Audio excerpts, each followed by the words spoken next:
안녕하세요. 나봉 작가입니다. 오늘 제가 준비한 첫 번째 영상은 자신의 경험을 그럴싸한 에세이로 만드는 방법에 관한 이야기입니다. 요새 출판 시장의 문턱이 굉장히 낮아졌어요.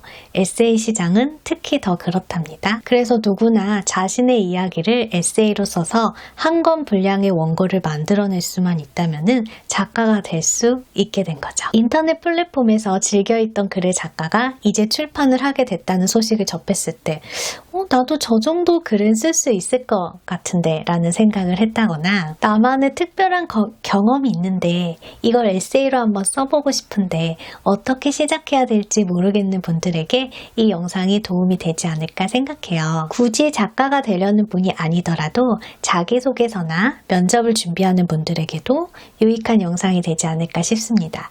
어쨌든 자신의 경험을 구체화시켜 나가는 방법에 관한 이야기니까요.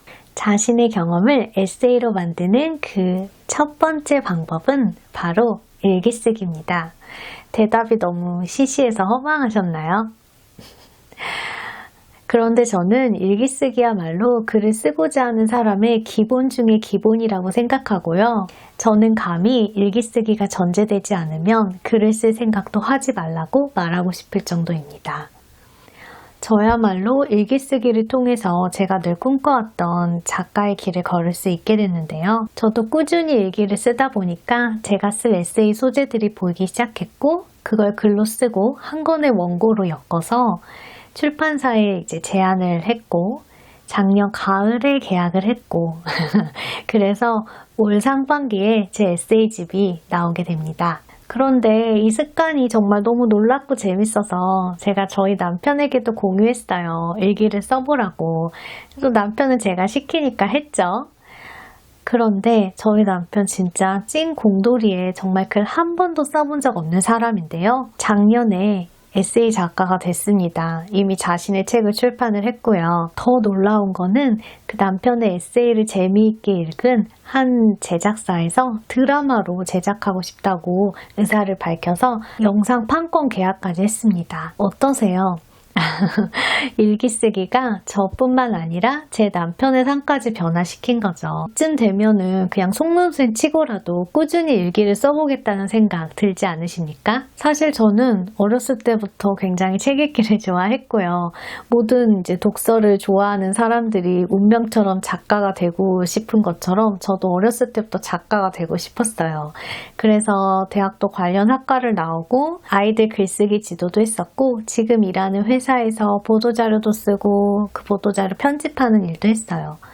그런데 막상 제 이야기는 쓰지를 못했어요. 생업에 종사해야 된다, 시간이 없다, 이제 이런 이유들로 계속 제 글쓰기를 미뤄왔는데요.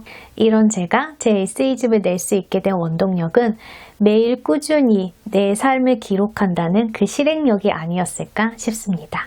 사실 저는 일기를 시작한 지 얼마 되지 않았어요.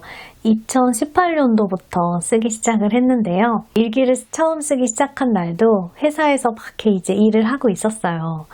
근데 이렇게 일을 하다가 내가 어제 뭐 했지? 이렇게 여기 앉아서 똑같이 일을 했겠지? 근데 어제 진짜 뭐 했지? 라고 나 자신에게 묻는데 잘 기억이 나지 않는 거예요. 그 질문이 이어지면서 1년 전 나는 무엇을 했냐? 라고 나 자신에게 물었는데 진짜 하나도 생각이 안 나는 거예요. 근데 그게 정말 너무 당연한 일이잖아요. 엊그제 일도 잘 기억이 나지 않는데 어떻게 1년 전 일이 기억이 나겠어요. 그런데 그날은 제가 기억나지 않는다는 그 사실이 너무 슬픈 거예요. 마치 내 시간을 도둑 맞은 것 같고, 사실 그 나라는 인간의 정체성은 그 시간들이 차곡차곡 쌓여서 만들어질 건데 저는 그 시간이 전혀 기억이 나지 않는다는 거죠. 그 기억이 하나도 남아있지 않다는 게 너무 허무했어요. 그래서 그때부터 일기를 쓰기 시작했습니다. 그때 제 책상에 회사에서 준 그 업무용 노트가 있었거든요. 거기다가 막 업무 내용을 사실 조금씩 쓰긴 했는데 막 제 일기랑 막 짬뽕을 해서 매일매일 썼습니다. 사실 형식이라든지 이런 거는 그렇게 중요한 것 같지 않아요. 그 순간, 일기를 쓰는 순간 집중해서 내 하루를 복귀한다는 게 중요한 것 같습니다. 일기에 관해 정말 뼈 때리는 정확한 표현이 하나 있는데요. 제가 참 좋아하는 작가인 이스라 작가가 글쓰기 강연에서 이런 말을 합니다. 자신의 경험을 글로 쓰는 것은 인생을 2번 사는 것과 같다라고요. 저는 그 표현을 들었을 때 너무 막 온몸에 전율이 느껴졌어요. 너무 공감이 돼서 내가 어떠한 경험을 하고서 그것을 글로 쓴다면 그 경험은 그저 스쳐 지나가는 것이 아니고 다시 한번 되새김질 되면서 내 몸과 마음의 기억으로 남습니다. 가령 예를 들어서 너무 막 기분 좋았던 일이 있었어요. 뭐 여행을 갔다든지 사랑하는 사람한테 굉장히 로맨틱한 말을 들었다든지 그러면 그 경험을 쓰면서 그 행복은 정말 2배가 되는 거겠죠. 반대로 굉장히 기분 나쁜 일이 있었어요. 오늘 상사한테 굉장히 싫은 소리 들었다든지 막 갑질을 당했어요. 그럼 집에 와서 막 이렇게 분노의 일기를 쓰겠죠.